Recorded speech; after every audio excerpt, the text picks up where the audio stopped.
सो hi guys, total news में आपका स्वागत है। तो आज हम बात करने वाले हैं सूर्या 42वीं मूवी के बारे में। जो सूर्या 42वीं मूवी में तमिल सुपरस्टार सूर्या शिवकुमार के साथ साथ अदाकार दिशा पटानी लीड रोल में नजर आने वाली है। जो तमिल निर्देशक शिवक की ये फिल्म एक बिग बजट फिल्म है, जिसे बनाने में मेकर्स कथित के तौर पर 200 करोड़ रुपये खर्च करने वाले हैं। जो एक पैरोडी मूवी होगी, जिसे मेकर्स तमिल, तेलुगु, हिंदी, कन्नड़ और मलयालम भाषाओं में रिलीज करने वाले हैं। अब इस फिल्म को लेकर एक दिलचस्प नई जानकारी आई है। मीडिया रिपोर्टर्स की माने तो सूर्या 42वीं मूवी के हिंदी अधिकार पैन-इंडिया स्टूडियो की जयंती गलगाधा ने पूरे 100 करोड़ फिल्म खरीदे हैं। और इतना ही नहीं, इसमें सबसे हैरानी करने वाली बात यह है कि अब तक किसी भी तमिल फिल्म के लिए हुई सबसे महंगी डील बताई जा रही है।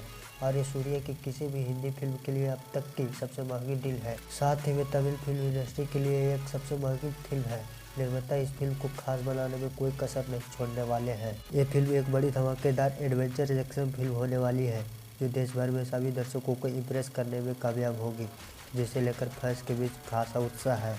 तो क्या आप तमिल सुपरस्टार सूर्या शिवकुमार की इस फिल्म के लिए एक्साइटेड हैं? अपनी राय कमेंट जरूर करें। तो दोस्तों, ऐसे ही लेटेस्ट न्यूज़ देखने के लिए हमारे टोटल न्यूज़ देखें। धन्यवाद।